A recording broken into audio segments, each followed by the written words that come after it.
నమస్తే 3WR news కి స్వాగతం. బులెటిన్ల ముందుగా హెడ్లైన్స్. లోక్సభలో తన గొంతు వినిపించకుండా స్పీకర్ నిరాకరిస్తున్నారని రాహుల్ గాంధీ విమర్శ.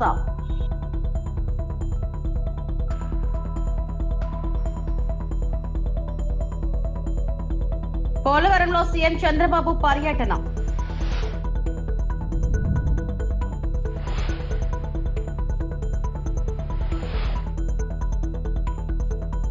ఆన్లైన్ బెట్టింగ్ వ్యవహారంపై సిట్ ఏర్పాటు. తెలంగాణ సీఎం రేవంత్ రెడ్డి.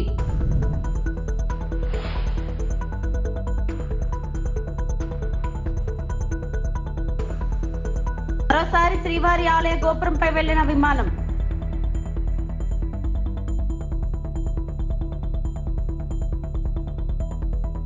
కాంగ్రెస్ నాయకుడు మరియు లోక్సభ ప్రతిపక్ష నాయకుడు రాహుల్ గాంధీ తీవ్ర ప్రతిస్పందనలో కుంభమేళా మరియు నిరుద్యోగం వంటి ముఖ్యమైన అంశాలపై మాట్లాడే అవకాశం తనకు నిరాకరించబడిందని ఆరోపిస్తూ స్పీకర్ సభను అకస్మాత్తుగా వాయిదా వేసినందుకు విమర్శించారు. పదే పదే అంతరాయం కలిగించడం పట్ల గాంధీ నిరాశ వ్యక్తం చేశారు. మరియు అలాంటి చర్యలు ప్రజాస్వామ్య నిబంధనలను దెబ్బతీస్తాయని నొక్కి చెప్పారు. I don't know what is going on, because after he said that, I said, look, as LOP, let me speak. Let me say what he just ran away. So I don't understand what is going on. This is no way to run the house, frankly. I mean, literally, speaker उठ के मतलब एकदम निकल गए. मुझे मतलब एक शब्द नहीं बोलने दिया. और पहले मेरे बारे में कुछ बोलना है, वो भी बिल्कुल पता नहीं क्या बोला, अनसब्सटेंशिएटेड. और फिर मतलब मैं खड़ा हुआ, मैंने कहा कि देखिए मुझे बोलने दीजिए, आपने मेरे बारे में कुछ बोला है, घूम कर चले गए. और कोई मतलब अर्जन कर दिया, कोई जरूरत नहीं थी.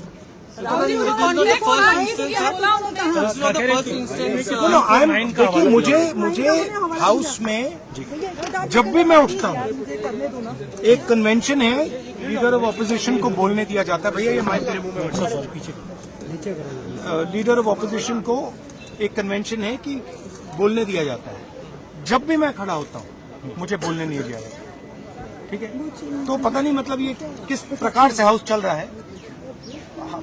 जो हम कहना चाहते हैं हमें कहने नहीं देते. सर, पार्लियामेंट्री अफेयर्स मिनिस्टर के खिलाफ भी प्रिविलेज नोटिस लेकर आए थे, क्योंकि वो लाना पड़ा है. आपके ऊपर कहा कि राहुल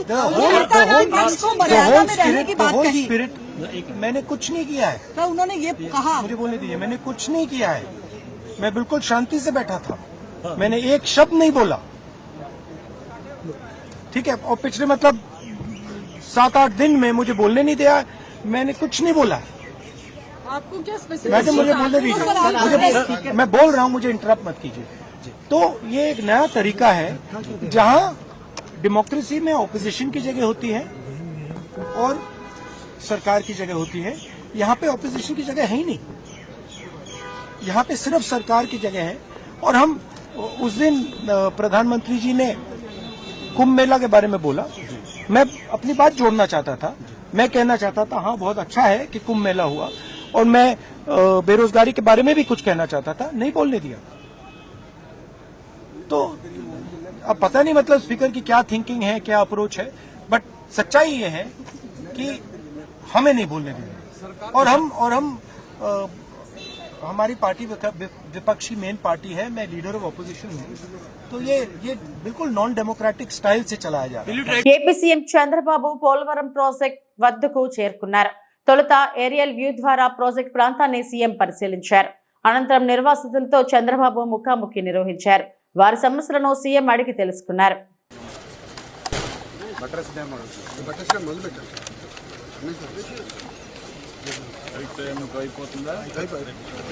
ఇప్పుడు పవర్ ప్రాజెక్ట్ మీరు హిల్ కొడుతున్నారు కదా, స్ట్రాంగ్గా ఉంది. అది రేపు వాటర్ ఫ్లో అయినప్పుడు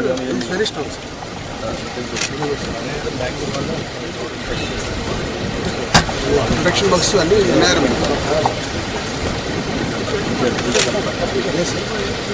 కాయలు ఉంటాయి దాని మొత్తం ప్రొటెక్షన్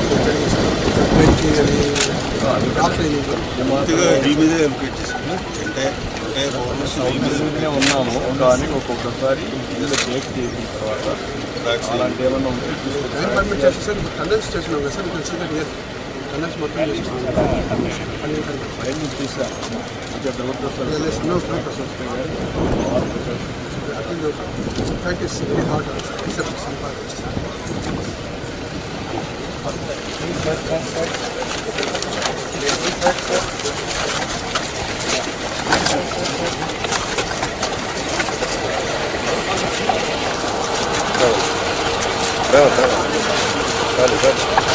త్యాగాలు చేసి భూమి అంతా కూడా పోలవరానికి ఇచ్చారు.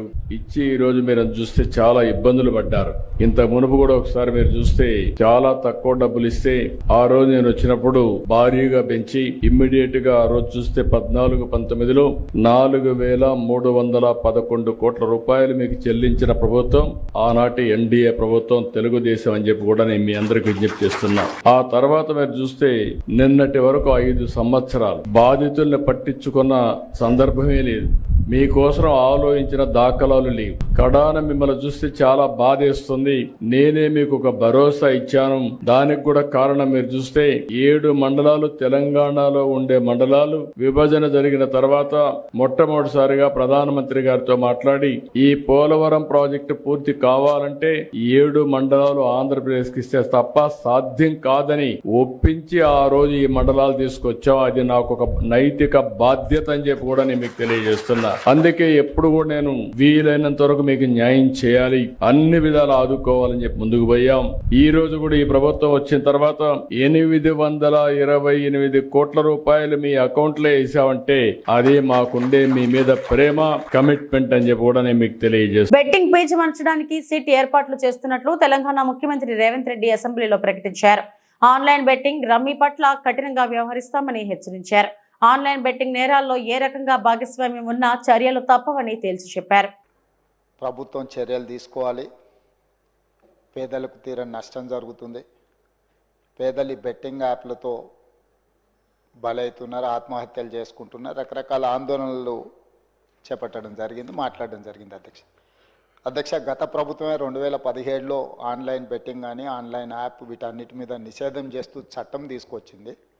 చట్టం చేశాం కానీ దాన్ని పకడ్బందీగా అమలు చేసే విషయంలో మరి గత ప్రభుత్వంలో కొంత నిర్లక్ష్యం జరిగింది. ఈ మధ్యకాలంలో అది చాలా వేగంగా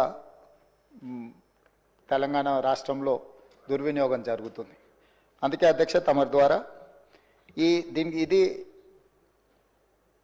పక్క రాష్ట్రాలు, దేశము, ఇతర దేశాలు ఈ నేరం ఒక రకంగా అంతర్జాతీయ స్థాయిలో, రాష్ట్ర స్థాయి నుంచి మొదలు పెడితే అంతర్జాతీయ స్థాయి వరకు వివిధ రకాల సంస్థలు, వ్యక్తులు, రకరకాల దేశాలకు సంబంధించిన నేరగాళ్ళు అందరూ కూడా ఇందులో పాల్గొంటున్నారు.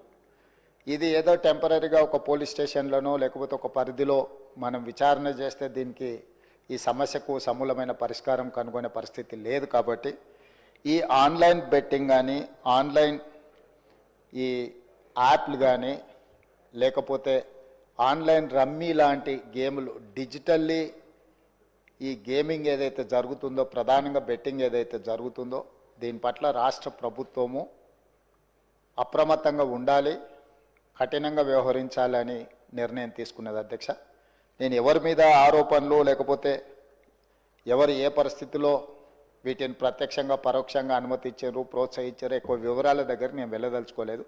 రాష్ట్ర ప్రభుత్వం స్పష్టంగా బెట్టింగ్ యాప్లు కానీ ఆన్లైన్ బెట్టింగ్ కానీ ఆన్లైన్ రమ్మీ గేమ్ల పట్ల అప్రమత్తంగా ఉండడమే కాదు కఠినంగా వ్యవహరించాలని ఈరోజు రాష్ట్ర ప్రభుత్వం నిర్ణయం తీసుకున్నది. దీన్ని నిరోధించడానికి, నిషేధించడానికి అవసరమైన చర్యలు తీసుకోవడానికి ఒక స్పెషల్ ఇన్వెస్టిగేషన్ టీం, వీలైతే సిబిసిఐడి కానీ లేకపోతే అధికారులతో సమీక్ష చేసిన తర్వాత ఒక స్పెషల్ ఇన్వెస్టిగేషన్ టీంను వేసి కఠినంగా వ్యవహరించాలని చెప్పి ఈరోజు రాష్ట్ర ప్రభుత్వం నిర్ణయం తీసుకున్నది. అధ్యక్ష అదేవిధంగా గతంలో చేసిన చట్టంలో దీంట్లో ప్రధానంగా 2 సంవత్సరాల కంటే మించి శిక్ష కూడా లేదు. రేపు వచ్చే సమావేశాలలో ఈ ఆన్లైన్ బెట్టింగ్ నిర్వాహకులకనే కాదు ఆడేవాళ్లను, బాధితులను, అదేవిధంగా ఈ ఆన్లైన్ అడ్డగోలుగా నిర్వహిస్తున్న వాళ్ళ పట్ల శిక్షను కూడా పెంచడానికి అవసరమైన చట్టాలను కూడా అవసరమైతే మనం సవరించుకోవాల్సిన అవసరం ఉన్నది. అధ్యక్ష ఎందుకంటే శిక్ష కఠినంగా ఉంటుంది, ఎక్కువ కాలం ఉంటుంది అని ఎప్పుడైతే తెలుస్తుందో నేరం అనేది తగ్గుతుంది. కాబట్టి దీనికి సంబంధించి పూర్తి స్థాయిలో ప్రభుత్వం చర్యలు తీసుకోవాలని, అదేవిధంగా గుట్కా ఇట్లాంటివి కూడా నిషేధిత పదార్థాలను కూడా ఈరోజు మార్కెట్లో బాగా సరఫరా జరుగుతున్నట్టు మా దృష్టికి వచ్చింది అధ్యక్ష. వీటి పట్ల కూడా మేము అప్రమత్తంగా ఉండాలని ప్రభుత్వం నిర్ణయం తీసుకున్నది. అందుకే ఆన్లైన్ బెట్టింగ్, ఆన్లైన్ యాప్లు, అదేవిధంగా ఆన్లైన్ రమ్మీ, ఈరోజు నిన్న మీరు టీవీలలో పేపర్లలో పోలీసులు కేసులు నమోదు చేసి వాటికి ప్రచారం కల్పించిన వాళ్ళను పిలిచి పోలీస్ స్టేషన్లలో విచారించడం జరిగింది. వాటికి ప్రచారం కల్పించే వాళ్ళను పోలీస్ స్టేషన్లో పిలిచి వాళ్ళను విచారించడం ద్వారా ఈ సమస్యకు పరిష్కారము శాశ్వతంగా దొరకదు. వీటిని నిర్వహించే వాళ్ళు, వీటిని ప్రమోట్ చేసేవాళ్ళు, చివరికి ఈ యాప్ల ద్వారా లబ్ధి పొందుతున్న వాళ్ళు. తిరుమల శ్రీవారి ఆలయంపై మరోసారి విమానం వెళ్లింది. గతంలోనే టీటీడీ దేవస్థానంపై నుంచి విమానాలు వెళ్లకూడదని విమానయాన శాఖకి తిరుమల తిరుపతి దేవస్థానం విజ్ఞప్తి చేసింది. టీటీడీ విజ్ఞప్తిని పట్టించుకోవడం లేదని కేంద్ర విమానయాన శాఖపై తిరుమల వేద పండితులు, భక్తులు ఆగ్రహం వ్యక్తం చేస్తున్నారు. గురువారం తిరుపతి దేవస్థానం గుడి గోపురంపై నుంచి విమానం ప్రయాణించింది. ఆగమ శాస్త్ర నిబంధనల మేరకు శ్రీవారి ఆలయ గోపురంపై నుంచి రాకపోకలు నిషిద్ధం. ఇలా జరగడం ఇదే మొదటిసారి ఏం కాదు. గతంలో కూడా ఫ్లైట్లు తిరుమల గుడిపై నుంచి వెళ్లాయి.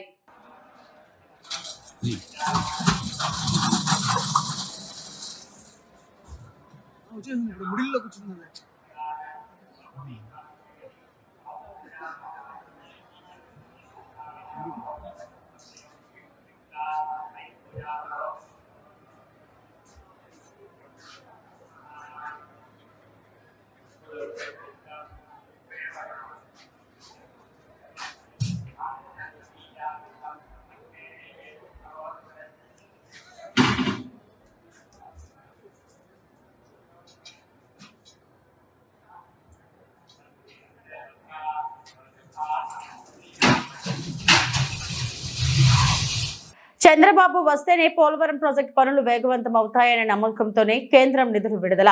ముఖ్యమంత్రి చంద్రబాబు పోలవరం ప్రాజెక్టు పనుల పరిశీలన పర్యటనలో భాగంగా మీడియాతో మాట్లాడడం జరిగింది. చంద్రబాబు గారిపై నమ్మకంతోనే 2 విడతల్లో 5,050 కోట్లు ప్రధాని మోడీ విడుదల చేశారు. 2025 డిసెంబర్ నాటికి డీవాల్, 2027 డిసెంబర్ నాటికి పోలవరం ప్రాజెక్టు పూర్తి చేసేలా షెడ్యూల్ ప్రకారం పనులు చేస్తున్నామని డాక్టర్ నిమ్మల రామానాయుడు అన్నారు. పోలవరం ఒక జీవనాడి, ఒక వరం, భవిష్యత్తులో కరువు రహిత రాష్ట్రంగా మార్చేటువంటి పోలవరాన్ని ఆ రోజు 72% చంద్రబాబు నాయుడు గారు 14-19లో పూర్తి చేస్తే, మొన్న రెండవసారి కూడా పోలవరం క్షేత్రస్థాయి పర్యటనకు వచ్చి ఒక షెడ్యూల్ని, అంటే డయాఫ్రామ్ వాల్ని ఎప్పుడు ప్రారంభిస్తాం, ఎప్పుడు పూర్తి చేస్తాం, ఎర్త్కమ్ రాక్ఫీల్ డ్యామ్, మెయిన్ డ్యామ్ ఎప్పుడు ప్రారంభిస్తాం, ఎప్పుడు పూర్తి చేస్తాం, ఇట్లా ఒక షెడ్యూల్ని కూడా మీ అందరి సమక్షంలోనే ఈ పోలవరంలోనే అనౌన్స్ చేసినటువంటి పరిస్థితి ఉంది. ఇప్పుడు మళ్ళీ 3వసారి, అంటే ఈ కూటమి ప్రభుత్వ అధికారం వచ్చిన తర్వాత మళ్ళీ ఈ రోజు వచ్చి ఇచ్చినటువంటి షెడ్యూల్ ప్రకారం ఆ వర్క్స్ ఎంతవరకు జరుగుతున్నాయనే దాని మీద ఇప్పుడు చంద్రబాబు నాయుడు గారు కూడా మరి వర్క్స్ ఇన్స్పెక్షన్ చేయడం జరుగుతుంది. అదేవిధంగా ఎవరైతే నిర్వాసితులు ఉన్నారో వాళ్ళు కూడా, ఎందుకంటే ధన్యవాదాలు, ఎందుకంటే గత వైఎస్ఆర్సీపీ 5 సంవత్సరాల ప్రభుత్వంలో ₹1 మరి నిర్వాసితులకు అందలేదు. ఒక్క అర్బస్తా సిమెంట్ పని కూడా కాలనీకి చేయలేనిటువంటి స్థితిలో మొన్న 2017లో 800 కోట్ల రూపాయలు చంద్రబాబు నాయుడు గారు ఎవరు ముఖ్యమంత్రిగా ఉండి ఇచ్చారు. మళ్ళీ మొన్న 2025 జనవరి 1 మరి ఫస్ట్ వీక్లోనే మళ్ళీ 830 కోట్ల రూపాయలు చంద్రబాబు నాయుడు గారు ముఖ్యమంత్రిగా ఉండగా, అంటే నిర్వాసితులకు అందినటువంటి సాయం ఆ రోజు చంద్రబాబు నాయుడు గారే, ఈ రోజు చంద్రబాబు నాయుడు గారే, మధ్యలో ఉన్నటువంటి జగన్మోహన్ రెడ్డి 5 సంవత్సరాల్లో మరి ఇచ్చింది 0 అనేటువంటి భావంతో ఇవాళ నిర్వాసితులు కూడా మరి చంద్రబాబు నాయుడు గారిని కలిసి కృతజ్ఞతలు కూడా చెప్పబోతూ ఉన్నారు. మరి చాలా క్లియర్గా ఈరోజు ఆ యొక్క నిర్వాసితులతోటి మాట్లాడిన అనంతరం ఏదైతే ఈ యొక్క పోలవరానికి సంబంధించి మరి ఫస్ట్ పాయింట్గా బట్రస్ డ్యామ్ ఏదైతే ఉందో, అంటే అప్పర్ కాపర్ డ్యామ్ని స్ట్రెంగ్తన్ చేయడం కోసం, ఎందుకంటే ఇప్పటికే సీపేజ్ అవుతుంది అప్పర్ కాపర్ డ్యాము, దాన్ని మనం లిఫ్ట్ చేస్తూ ఉన్న వాటర్ అంతటినీ కూడా. అయితే రేపు కన్స్ట్రక్షన్ చేసేటప్పుడు రైనీ సీజన్లో ఎక్కువ వాటర్ మనం బయట లిఫ్ట్ చేసినప్పుడు అప్పర్ కాపర్ డ్యామ్కి డ్యామేజ్ లేకుండా ఆ బట్రస్ డ్యాము ఏదైతే ఈ యొక్క ఇంటర్నేషనల్ ఎక్స్పర్ట్స్ కానీ సిడబ్ల్యూసి కానీ ఎవరైతే ఇచ్చారో దాని ప్రకారం ఈ బట్రస్ డ్యామ్ పనులు కూడా మరి ఏదైతే ఆల్రెడీ జరుగుతూ ఉన్నాయి. 7,50,000 క్యూబిక్ మీటర్లు బట్రస్ డ్యామ్ చేయవలసి ఉండగా మరి మొన్ననే 1 వీక్ బ్యాక్ ప్రారంభించి 20,000 క్యూబిక్ మీటర్లు చేశారు. రిమైనింగ్ బ్యాలెన్స్ కూడా ఈ మే 30వ తారీఖున కంప్లీట్ చేయాలనేటువంటిది ఏదైతే ఉందో అది ఆ పాయింట్ నోటి ఆయన పరిశీలిస్తారు. అదేవిధంగా ద సెకండ్ పాయింట్గా ఏదైతే గ్యాప్ 1లో అంటే రేపు ఈసీఆర్ఎఫ్ డ్యాము ఏదైతే మనం ఏప్రిల్లో ప్రారంభించాలని గ్యాప్ 1లో ఏదైతే అనుకుంటున్నామో అవన్నీ కూడా ఈ మంత్ ఎండింగ్కి డిజైన్స్ తీసుకుని ఏప్రిల్ ఫస్ట్ వీక్లో ఆ గ్యాప్ 1 దగ్గర కూడా ఈసీఆర్ఎఫ్ డ్యామ్ ఏదైతే స్టార్ట్ చేయాలని అనుకుంటున్నారో ఆ పనులు కూడా ఈరోజు చంద్రబాబు నాయుడు గారు పరిశీలించడం జరుగుతుంది. అదేవిధంగా మూడవదిగా ఏదైతే డయాఫ్రమ్ వాల్ అంటే ఏదైతే 1396 మీటర్ల డయాఫ్రమ్ వాల్ ఏదైతే ఉందో మరి అది ఇప్పటికి 158 మీటర్లు ఈ రోజుకి కంప్లీట్ అయినటువంటి పరిస్థితి. ఇప్పటి వరకు మనం జనవరి 18న మనం స్టార్ట్ చేసుకుని ఇంకా రిమైనింగ్ బ్యాలెన్స్ అనుకున్న షెడ్యూల్ ప్రకారం, ఎందుకంటే చంద్రబాబు నాయుడు గారు ఇచ్చింది 2025 డిసెంబర్ కల్లా డీవాల్ పూర్తి కావాలి కాబట్టి ఆ షెడ్యూల్ ప్రకారం ఆ యొక్క మీటర్స్ కానీ ఆ చదరపు మీటర్లు కానీ ఏ రకంగా జరుగుతుంది అనేది ఇంకా ఏదైనా ఆయన సజెషన్స్ కానీ మోడల్స్ కానీ ఏదైనా ఉంటే ఇంప్లిమెంటేషన్ గా ఆ డీవాల్ని కూడా ఈరోజు పరిశీలన చేస్తారు. అదేవిధంగా 4వ పాయింట్గా ఏదైతే గ్యాప్ 2 ఏదైతే ఉందో అక్కడ కూడా ఈసీఆర్ఎఫ్ డ్యామ్ అంటే డయాఫ్రమ్ వాల్ పూర్తయిన తర్వాత ఈసీఆర్ఎఫ్ డ్యామ్ నిర్మాణం చేస్తే అది మరి టైం మరి డిలే అవుతుందనే ఉద్దేశంతో డయాఫ్రమ్ వాల్ నిర్మాణం అవుతుండగానే ప్యారలల్ గా ఈసీఆర్ఎఫ్ డ్యామ్ కూడా నిర్మాణం చేసుకోవచ్చు అని ఏదైతే ఇంటర్నేషనల్ ఎక్స్పర్ట్స్ కానీ సిడబ్ల్యూసీ అనేది ఇచ్చారో దాని ప్రకారం ఆ గ్యాప్ 2లో కూడా మరి రేపు నవంబర్ నుంచి అక్కడ ఈసీఆర్ఎఫ్ డ్యామ్ ప్రారంభించేటువంటి విధంగా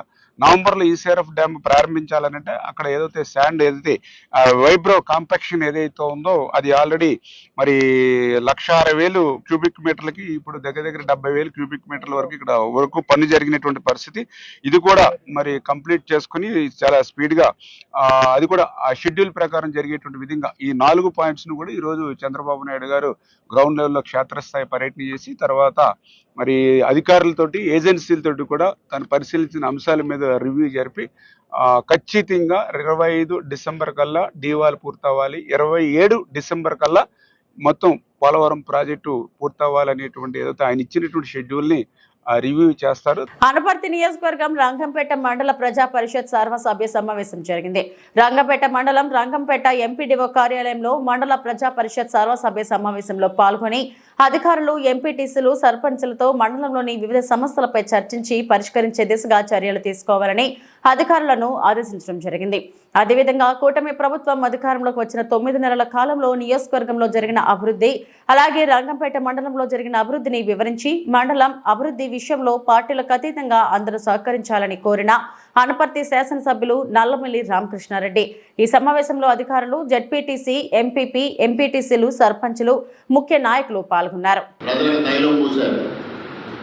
ఎంతకాలానికి నవరాత్రాలు మొదలు పెట్టారనేది ఒకసారి ఆత్మపరిశీలన చేయండి. మరి ఇవాళ తల్లికి వందనం గురించి తప్పుడు ప్రచారం నిర్వహిస్తూ ఉన్నారు. అకాడమిక్ ఇయర్ స్టార్ట్ అవ్వకుండా తల్లికి వందనం ఏ విధంగా మొదలవుతుందండి? అకాడమిక్ ఇయర్ మొదలైన తర్వాత తల్లికి వందనం మొదలు పెట్టడం జరుగుతుందనేది ఇప్పటికే ముఖ్యమంత్రి గారు స్పష్టంగా చెప్పారు. దానికి బడ్జెట్లో అమౌంట్ కూడా పొందుపరచడం జరిగింది. అదేవిధంగా మిగిలిన సంక్షేమ కార్యక్రమాలు, ఇవాళ పెన్షన్ ఏ విధంగా సామాజిక పెన్షన్ని 2,000 రూపాయలు ఉన్న పెన్షన్ 3,000 చేస్తానని ఒక తప్పుడు హామీ ఇచ్చి ఆ 3,000 చేయడానికి 5 సంవత్సరాలు నడిపిన ఘనత గత ప్రభుత్వాన్ని. ఇవాళ 4,000 చేస్తామని హామీ ఇచ్చి మొదటి నెలలోనే పాత ఏరియాలతో మొత్తం 7,000 ఒకేసారి ఇచ్చిన ఘనత ఇవాళ కూటమి ప్రభుత్వం. ఈ విధంగా ప్రతి అంశంలోనే ప్రజల యొక్క సంక్షేమాన్ని, ప్రజల యొక్క అభివృద్ధిని, రాష్ట్ర ప్రయోజనాన్ని దృష్టిలో పెట్టుకుని ఇవాళ ముందుకు వెళ్ళడం జరుగుతూ ఉంది. ఇవాళ కేంద్ర ప్రభుత్వంతో సత్సంబంధాల వల్ల పెద్ద ఎత్తున మనకి ఇక్కడ నిధులు వస్తూ ఉన్నాయి. దాన్ని సద్వినియోగం చేస్తూ ఉన్నారు. అదేవిధంగా ఈ మండలానికి సంబంధించి ప్రధానంగా సాగునీరు, చాగల్నాడు, వెంకటనగరం 2 పథకాలని నిర్వీర్యం చేశారు.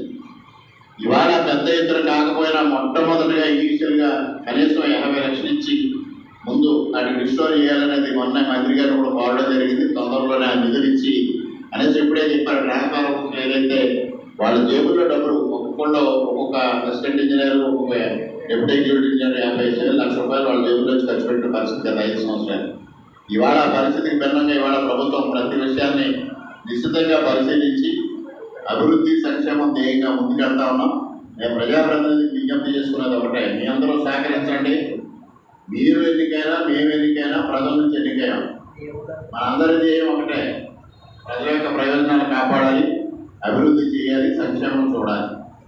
దానికి కలిసి రండి, అందరం కలిసికట్టుగా మండలాన్ని అభివృద్ధి చేసుకుందాం, నియోజకవర్గాన్ని అభివృద్ధి చేసుకుందాం.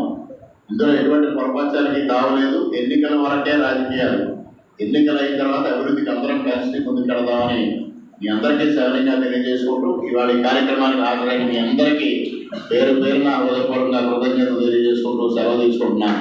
థ్యాంక్ యూ అన్నారు. కర్నూలు జిల్లా అద్దోని పట్టణంలో శాసనసభ్యులు క్యాంప్ కార్యాలయం దగ్గరకు వెళ్లి జనసేన బృందం అసెంబ్లీలో మాట్లాడిన తీరును అభినందించడం జరిగింది.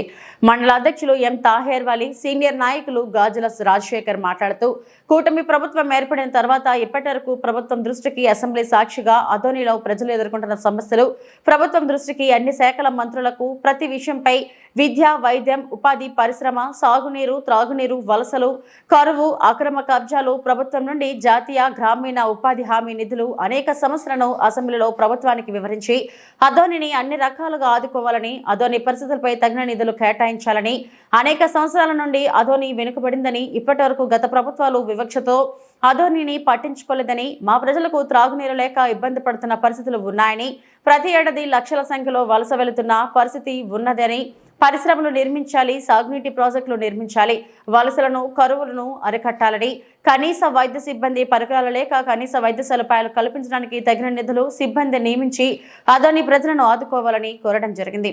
శాసనసభ్యులని అభినందించిన జనసేన బృందానికి కృతజ్ఞతలు తెలియజేశారు. సార్, జనసేన పార్టీ తరపు నుండి మీకు అభినందనలు తెలియజేస్తున్నాను సార్. విషయం ఏంటంటే అసెంబ్లీలో ఇప్పటిదాకా ఆదోనిలో ఉన్నటువంటి, నేను 30 సంవత్సరాల నుండి చూస్తున్నా, ఇప్పటిదాకా ఆదోని విషయాల పట్ల ఎవరు మాట్లాడలేదు. మీరు బాగా మాట్లాడినారు. మీకు కూడా జనసేన పార్టీ అన్ని విధాలుగా ప్రతి విషయంలో కూడా మీకు అండదండగా ఉంటుంది. మంచి విషయాలు మాట్లాడినారు. కొంతమంది వేరే రకాలుగా అనుకోవచ్చు, కానీ ప్రతి అంశం పైన అన్ని విషయాలు, విద్యారంగం కావచ్చు, ఉపాధి రంగం కావచ్చు, పరిశ్రమలు కావచ్చు, సాగునీరు, తాగునీరు, అన్ని విషయాలపైన మాట్లాడినారు. మీరు ఇలాగే మాట్లాడాలి. మీకు అంతా మేము ఎప్పటికీ ఉంటాం సార్, ఇబ్బంది లేదు.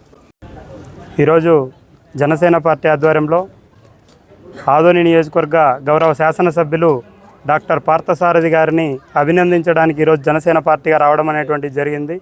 ఈ అభినందన దేనికి అని చెప్పేసి కొంతమంది అనుకోవచ్చు. అసెంబ్లీలో గత 30 సంవత్సరాలుగా చూస్తూ ఉంటే ఆదోని గురించి, ఆదోనిలో ఉన్నటువంటి సమస్యల గురించి మాట్లాడినటువంటి దాఖలాలు లేవు. కానీ ఇక్కడ 3 సార్లు, మరొక 3 సార్లు ఇక్కడ ఎమ్మెల్యేలుగా ప్రాతినిధ్యం వహించిన వాళ్ళు కూడా ఆదోనిలో ఉన్నారు. కానీ అయినప్పటికీ కూడా ఆదోనిలో ఉన్నటువంటి ఏ సమస్యను కూడా అసెంబ్లీ దృష్టికి లేదా ప్రభుత్వం దృష్టికి తీసుకువెళ్ళలేనటువంటి పరిస్థితిలో ఉన్నారు. అన్ని రంగాలలో ఏ రకంగా ఆదోని వెనకబడిందో కులంకుశంగా చెప్పినటువంటి ఎమ్మెల్యే గారిని మేము సన్మానించడానికి వచ్చి రావడం జరిగింది. ఎందుకంటే తాగునీరు, సాగునీరు, విద్య, వైద్యం పట్ల కూడా అన్ని విషయాలను ప్రభుత్వం దృష్టికి తీసుకెళ్లడానికి ఆయన మంచి కృషి చేశారు. కాబట్టి ఆయన అభినందనలు తెలపడానికే ఈరోజు జనసేన పార్టీగా రావడం జరిగింది. మరి అక్కడ ఉన్నటువంటి స్పీకర్ గారు ఎవరైతే మాట్లాడినారో వాళ్ళు మాట్లాడేటువంటి తీరు మా ఆదోని ప్రజలు కూడా, జనసేన పార్టీకి కూడా అది నచ్చలేదు. ఎందుకంటే ఆయన స్పీకర్గా ఉన్నప్పుడు మాట్లాడడానికి అవకాశం ఇవ్వాలా, లేదా దానికి సమాధానం ఇవ్వాల్సింది మంత్రులు సమాధానం ఇవ్వాలా, కానీ ఆయన సమాధానం ఇవ్వాల్సినటువంటి అవసరం లేదు. ఆయన కూడా బాధ్యతారహితంగా మాట్లాడినటువంటి పరిస్థితి ఉంది. ఆయన కూడా మరోసారి ఆదోనిని కించపరిచే విధంగా మాట్లాడకుండా ఉంటే మంచిది. ఆదోని అన్ని రకాలుగా వెనకబడినటువంటి విషయం అందరికీ తెలుసు. మరి ఆయన కూడా ఆదోని నియోజకవర్గానికి వచ్చి తెలుసుకుంటే బాగుంటుందని చెప్పేసి జనసేన పార్టీగా ఆయనకు విజ్ఞప్తి చేస్తారు. ప్రజాపాలన పేరుతో నిర్బంధ పాలన సాగిస్తున్న ప్రభుత్వం, ఆశా వర్కర్ల పట్ల ప్రభుత్వం నిర్బంధం దుర్మార్గం. చలో హైదరాబాద్ కార్యక్రమానికి బయలుదేరిన ఆశాలను అర్ధరాత్రుల్లో అరెస్టు చేయడం, గృహ నిర్బంధించడం, హైదరాబాద్ చేరుకున్న ఆశాలపై పోలీసుల చేత లాఠీచార్జి చేసి దాడి చేయించడాన్ని నిరసిస్తూ రాష్ట్ర కమిటీ పిలుపు మేరకు ములుగు జిల్లా కేంద్రంలో అంబేద్కర్ విగ్రహం ముందు నల్ల బ్యాడ్జీలు ధరించి నిరసన వ్యక్తం చేసిన అనంతపురం అంబేద్కర్ విగ్రహానికి ఆశా వర్కర్ల వినతిపత్రం ఇచ్చి నిరసన తెలపడం జరిగింది. ఈ సందర్భంగా సిఐటి జిల్లా కార్యదర్శి రత్నం రాజేంద్ర మాట్లాడుతూ ప్రభుత్వం ఆశాలపై నిర్బంధ ఖండ లాఠీ చార్జీని తీవ్రంగా ఖండిస్తున్నామన్నారు. ఇప్పటికైనా ప్రభుత్వం అసెంబ్లీ బడ్జెట్ సమావేశాలు ముగిసేలోపు ఆశా వర్కర్లకు ఇచ్చిన హామీ ప్రకారం ఫిక్స్ వేతనం 18,000 రూపాయలు నిర్ణయించాలని, ఇంకా ఇతర సమస్యలు పరిష్కరించాలని, లేకుంటే పెద్ద ఎత్తున ఉద్యమం చేస్తామని అన్నారు. కార్యక్రమంలో సిఐటియు నాయకులు సద్దాం హుస్సేన్, ఆశా యూనియన్ రాష్ట్ర ప్రధాన కార్యదర్శి ఆర్ నీలాదేవి, చుంచు మంజుల, యశోద తదితరులు పాల్గొన్నారు. ఆశాల అక్రమ అరెస్టులను, వేతనం 18,000 రూపాయలు ఇవ్వాలి. కాంగ్రెస్ మేనిఫెస్టోలో పెట్టిన విధంగా 18,000 రూపాయల వేతనము ఇవ్వాలి. ఫిక్స్డ్ వేతనము రక్షించాలి. నిరంకుశ పాలన రక్షించాలి. కాంగ్రెస్ పార్టీ నిరంకుశ పాలన రక్షించాలి. కాంగ్రెస్ పార్టీ నిరంకుశ పాలన ఖండించండి. ఆశాల అక్రమ అరెస్టులను ఖండించండి. ఆశాల అక్రమ అరెస్టులను అక్రమ అరెస్టులను ఖండించండి. అక్రమ అరెస్టులను ఆశాల అక్రమ అరెస్టులను, ఆశాలపై లాఠీ చార్జిని, ఆశాలపై లాఠీ చార్జిని రక్షించాలి ప్రభుత్వ నిరంకుశత్వం, రక్షించాలి ప్రభుత్వ నిరంకుశత్వం, ప్రభుత్వ నిరంకుశత్వం, పరిష్కరించాలి ఆశాల సమస్యలు వెంటనే, పరిష్కరించాలి ఆశాల సమస్యలు వెంటనే. జిందాబాద్ జిందాబాద్ జిందాబాద్ జిందాబాద్. సోమవారం మార్చి 24వ తేదీన ఆశాలకి కాంగ్రెస్ పార్టీ ఎన్నికల ఇచ్చినటువంటి హామీలు అమలు చేయాలని, ఆశా వర్కర్లకు ఫిక్స్డ్ వేతనం 18,000 రూపాయలు నిర్ణయించి వెంటనే చెల్లించాలని చెప్పేసి, అదేవిధంగా పిఆర్సీ ఏరియర్స్ ఇతరతర సమస్యలు పిఎఫ్ ఈఎస్ఐ సమస్యలు పరిష్కరించాలని చెప్పేసి డిమాండ్ చేస్తూ చలో హైదరాబాద్ కోటి కమిషనర్ ఆఫీస్ ముట్టడికి శాంతియుతంగా వెళ్తున్నటువంటి ఆశా వర్కర్లని అక్కడ ధర్నా చేయకుండా రాష్ట్ర వ్యాప్తంగా ఎక్కడికక్కడ అరెస్ట్ చేశారు. అదే పద్ధతిలో కమిషనర్ ఆఫీస్కి చేరుకున్నటువంటి ఆశాలను కూడా మగ పోలీసులు సైతం ఆవాలని చూడకుండా, కనికరం లేకుండా లాఠీచార్జ్ చేసి ఎక్కడికక్కడగా గుంజి వ్యాన్లలో ఎత్తి పడేసినటువంటి పరిస్థితి ఉన్నది. మరి కేసీఆర్ నిరంకుశంగా పరిపాలన చేస్తున్నారు, ప్రజాస్వామ్యయుతంగా పరిపాలన చేస్తాం. ఎవరికైనా ఏదైనా కావాలంటే మీరు ఏదైనా ధర్నా కూడా చేసుకోవచ్చు, అడగొచ్చు. మీరు అడిగితే మేము ఖచ్చితంగా చేస్తామని చెప్పినటువంటి ప్రభుత్వం ఇలా కాంగ్రెస్ పార్టీ మరి ఇలా నిరంకుశ పాలనకు నిదర్శనంగా ఇలా ఆశాలపైన నిర్బంధకాండ, ఆడబిడ్డలను చూడకుండా ఇలా ఆశాలను ఎక్కడికెక్కడ అరెస్ట్ చేసి లాఠీచార్జ్ చేసి గాయాల పాలైనటువంటి పరిస్థితి ఉన్నటువంటిది ఉన్నది. కాబట్టి ప్రభుత్వం తమ మొండి వైఖరి మార్చుకొని వెంటనే ఆశాల సమస్యల్ని పరిష్కరించాలి, ఫిక్స్డ్ వేతనం నిర్ణయించాలి. ఆశాల యొక్క ఆశాలపై దాడిని తీవ్రంగా మేము ఖండిస్తూ ఉన్నాం. సభ్య సమాజం కూడా ఖండించాలని చెప్పేసి ఈ సందర్భంగా తెలియజేస్తాం. ఇవి ఇప్పటివరకు నా బులెటిన్ అప్డేట్స్. నమస్తే.